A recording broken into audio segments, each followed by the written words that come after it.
What's up, everybody? Thanks as always for supporting the show. It would mean a lot to me if you would take a second to scroll down and hit that subscribe button to the Hoops Tonight YouTube channel, and then follow me on social media on TikTok, Instagram, and Twitter so you guys don't miss any of our content over the course of this season. All right, let's talk some basketball.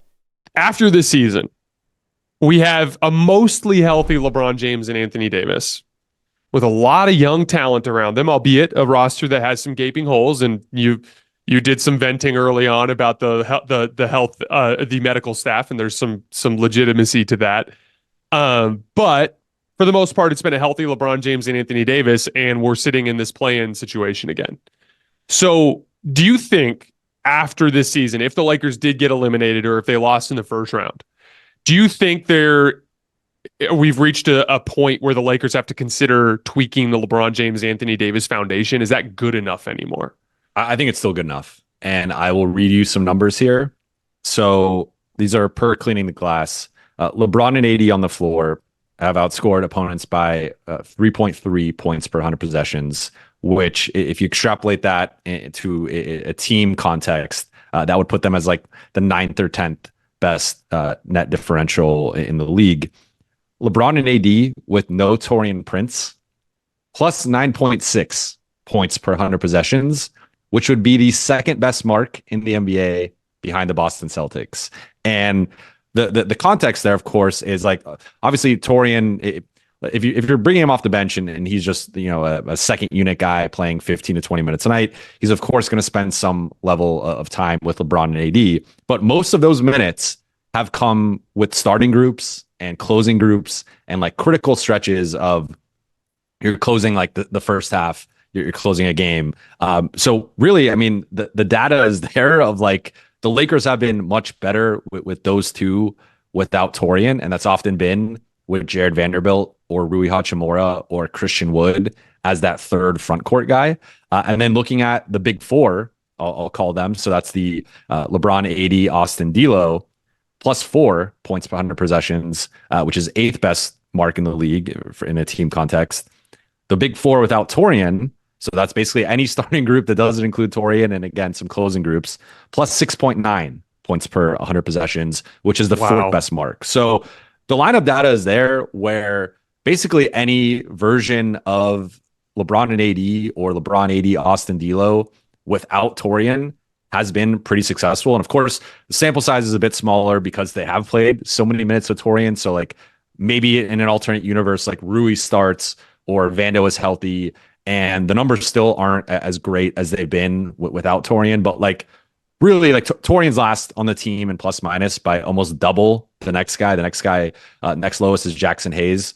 Taurean's almost double him. So like there's just been a sample size of Taurean Prince has been overtasked with the starting role. The Lakers have been better with him in bigger lineups, and instead the Lakers have continued to go opposite, where they're playing him at the 4 for a lot of stretches. Like he's basically become the backup power forward, over this stretch without Vando, without Christian. So like I don't want to put it all on Taurean, to be clear, but I do think that there's still a foundation there of like LeBron and AD. You look at the in-season tournament championship. You look at some of their, like, they're 3-1 against the Clippers. They're 3-2 against the Suns. They're 3-1 against the Thunder. Like they've been at least 500 or better against most of the West, with Denver being an exception, Sacramento and Minnesota. So like just looking at that, I still think, with the right players or supporting pieces, like this is a group that can contend for championships. Now, what I will say, though, is you have to nail the rest of the roster and you have to nail the lineups and the rotation. And I think the Lakers have fallen short in both regards, right? And part of it has been out of their control, where like Gabe Vincent was their primary offseason addition. He's played 5 games. And in theory, like the theory of Gabe Vincent around LeBron and AD, it's a guy who can play off the ball, be a plus shooter, take that basically that Dennis role that they didn't have until they got Spencer Dinwiddie, and be a point of attack guy and defend either backcourt spot. Jared Vanderbilt has missed over half the season now. Like that was a guy who was the projected starting small forward. So like some of the stuff has been injury related and out of their control. But again, I think they didn't have enough perimeter defense in general. I don't think they have enough dirty work guys. And then looking at the lineups and the rotations, like Taurean Prince starting 49 games was just a mistake. And it just never made sense from the beginning. And the Lakers pivoted from not having Jared Vanderbilt, because that was the plan. He was going to be the starter. Once they kind of started sifting through things in training camp, he gets injured in the second preseason game. And then, and I know you've talked about it a lot, the galaxy braining things. Like, instead of just going to Rui Hachimura, who's a guy you just invested in for $17 million a year, you go to Taurean Prince, who is a career journeyman bench wing. And not only do you go to him, you don't even make him really like a placeholder starter. Like, you're playing him 30 to 35 minutes a night, and he's shattering all these minutes records that he hasn't reached since his second season in the league. And the lineups have just been bad. And then instead of pivoting and saying, okay, we tried this, it's not working, you bench Austin, and then you bench D'Lo. And then at one point you have your third, fourth, and fifth highest paid players coming off the bench for a team that is top heavy. And it just doesn't make sense from like a financial perspective of, this is a group where you should be playing your highest paid players, because that was the way that this roster was formed. And so I know I'm going on a bit of a rant here, but like, just in looking at it, it's been clear there is still that foundation of a championship contender, in my opinion, with LeBron and AD, and when healthy. But you got to nail the guys around them. I think that was kind of hit or miss. And then you got to nail the rotations and the lineups. And I think that's been a big miss this season. Everything you just broke down, all those decisions, that all coincided in the 3-10 stretch, which is like, if the Lakers do not play in a first round playoff series, that is what we have to point to as where it all went wrong. Because just simply based on the standings, they have been a good playoff team outside of that 3-10 stretch. That's where it all went wrong. And that was when all that galaxy braining was taking place. Here's the thing. I do believe in LeBron James and Anthony Davis as a playoff duo.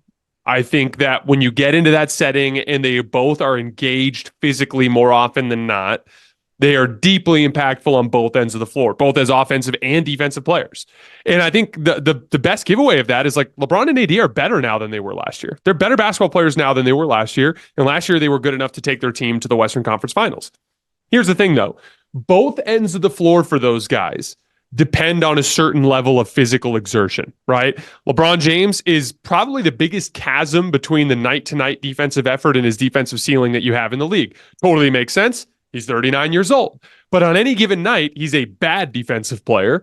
And then when he tries, he's a very good defensive player. It's a crazy chasm between the two sides. And then even with Anthony Davis, like, it's weird, because when AD is really engaged defensively, he's best defensive player in the world, complete world stopper.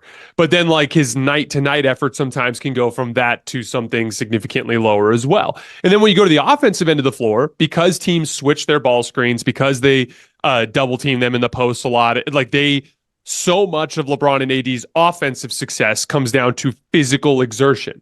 And so because of that, because you have a 31-year-old AD who's had a bunch of injuries and generally is a guy that's not necessarily the highest motor player in NBA history, and because LeBron James is 39 years old, in the regular season for 82 games, you have a foundation that depends so much on LeBron and AD playing hard and playing with physical exertion.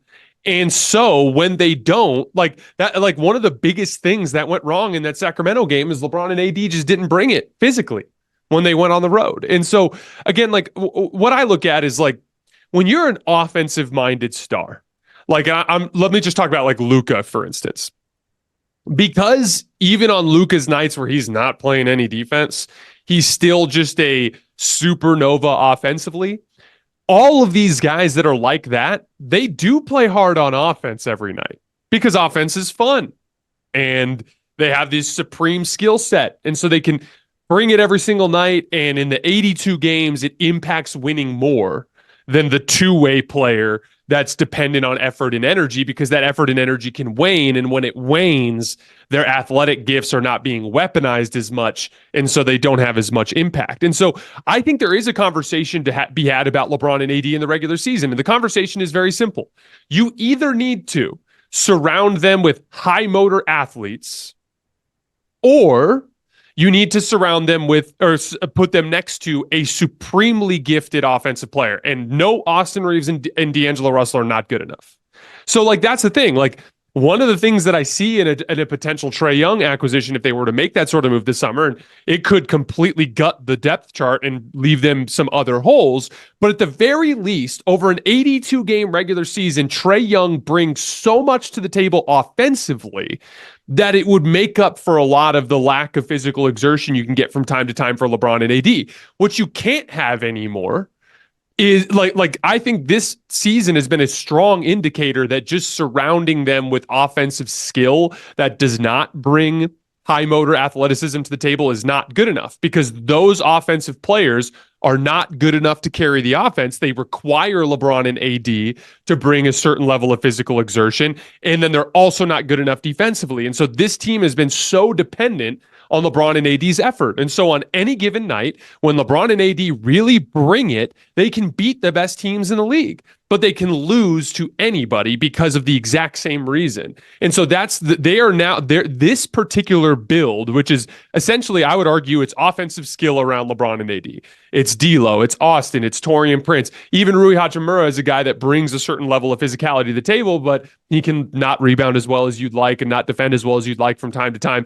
The only guy there that's a professional defender is Jared Vanderbilt. He's the only guy. And so now that he's gone, you've seen all of those limitations. And so I think that after this season, like, you absolutely have to tweak in one of those two directions. You either need to get a star guard in here, like a real star guard that can run the entire offense for 82 games so that LeBron and AD can do what they want to do for 82 games, which is set screens and roll into the open parts of the floor and let other people do the work. That's just their personality at this point. So you either got to do that, or you got to put a bunch of Carusos and Vanderbilts and Bruce Browns types around them so that even if they don't bring a ton of physicality to the table, the other guys will, and then you can win with defense. But I do think, as much as I agree with you that I believe in the LeBron and AD ceiling, I do think that they've got to do something different in the regular season because this doesn't work. Do you agree? Yeah, no, we're totally in agreement. Like I think. And that's where I was kind of getting at, is like I mean, I don't think they nailed the supporting pieces. Like I don't think they have enough of the dirty work guys. And like they have this like if you look at some of the trends of the guys that they've signed, it's been a lot of pedigree guys, right? Like, I mean, Christian Wood, even though he wasn't a pedigree guy coming into the NBA, he's kind of become he's a name, at least if you're comparing him to like some of the other backup bigs in the league. Like most people know who Christian Wood is at this point. And then even Cam Reddish or Jackson Hayes, like I think they need and I think even if they go the third star route, like you still have to add those dirty work guys, and it's going to be like a bunch of minimum dudes. Mm-hmm. But I think this roster ended up, and hindsight's always 2020, and it's easy for us to sit here and criticize it. Although I think we did have some of these concerns entering the season, and I think they've bore out to some extent. But like this roster, I do think ultimately trended more offensive than defensive, and then your margin for error was so slim with it, where you lose two of your better perimeter defenders in Gabe and well, your best in Vando, and then one of your best in Gabe, and like then all of a sudden it teeters, and like that. So I've been looking at for me, everything with the Lakers and kind of how I've been judging them recently has been looking at the numbers since February 3rd, because that is when Rui Hachimura entered the starting lineup, and that's basically been their rotation. Into like Christian played some of that, but like no Vando, because I think it's kind of pointless until we know Vando is for sure coming back or we see him back in the lineup. For like sure. Look at those numbers. Since then, they are second in the league in offense and 27th in defense. And that's where some of my pessimism comes in with them making a run in the play-in, is like, I just don't have confidence in their defense right now. And part of that is just the injuries and how things are shaken out. But like part of it is the roster construction. And like, so I look at it, I think they need some of those dirty work wing and guard types, but I also think they need a big man that you can comfortably close games with next to Anthony Davis in certain matchups against the Sabonis, against the Jokic, against even if Nurkic is just killing him for whatever reason. Like you need that kind of big bruiser that and it's a tough player to find, that they don't grow and treat, like, because ideally that player has some level of skill where they can be a DHO guy, or they could be potentially like a floor spacer, and again that's a very difficult player archetype to find, but like someone you can at least play for 15 to 20 minutes a night against Denver and against some of the top teams in the league, and like have confidence that they can hold their own, and if need be, close next to Anthony Davis. And I don't think Christian Wood or Jackson Hayes is that level of big man. And I think moving forward, as they start to reshape and reallocate some of their resources, I do think investing in a better big man next to Anthony Davis should be not at the top of the list. I agree with you overall. Like, if you could get an elite 3D wing, or you could get an elite guard ball handler to come in and be an upgrade over Austin and D'Lo, like, I think those two are probably greater needs. But right there at number 3 for me is a big man who you can comfortably play 15 to 20 minutes a night against good teams and close with AD, because I think not having that has shifted their lineups into being too small. And that's what you've seen lately, is like they've struggled on the glass. They've been playing again these lineups with like Cam when he's healthy, or Torian at the 4. And like, that's not what you should be doing with this group. You should be playing bigger. All the lineup data shows Lakers are better when they're bigger. That's been the case this season. That was the case in 2020. Obviously, closing games, you're going to close with AD at the 5. But like, for the most part, for the meat and bones of the regular season, like, you got to go bigger. And for me, I think finding better, big men that complement AD, again, is something that they kind of overlooked the last few years. They've tried the minimum guys. It hasn't worked. I think they need to go out and get a better second or third big, depending on how you want to label it. Yeah, to your point, like instead of going after the thin athlete type, they need to get more of a big body, kind of a guy that can, bang with the other big centers around the league. An example of a guy who might be somewhat affordable as an option there is someone in that like Xavier Tillman type of archetype, as a guy that like maybe can play 2 shifts as like alongside Anthony Davis in specific lineup groups. And I'm more talking about the archetype. I'm not even familiar with his contract situation off the top of my head, but like, that's the kind of guy that is like a lower level center in the big in the league, that's more considered as a backup big, that can like kind of slide into that kind of position. But again, bottom line, they need to have some sort of more physical foundation around LeBron and AD. Like, I think the best example of this offensive skill from a star kind of carrying you in the regular season that I can think of is like LeBron's jump shot. Like, think about how often this year the Lakers have been able to just kind of get through a regular season game that they otherwise would lose because LeBron's just hitting threes.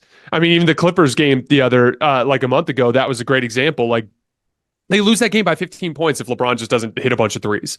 And that's the thing, is like, when you have an offensive skill superstar like a Luka or Trae Young, like you're going to win a lot of games in the regular season just off of offensive skill. And that's the thing, is we found out is like Austin and D'Lo and even LeBron, they're not consistent enough as scorers to be able to do that sort of thing. LeBron requires a certain level of physical imposition to be a consistent offensive player.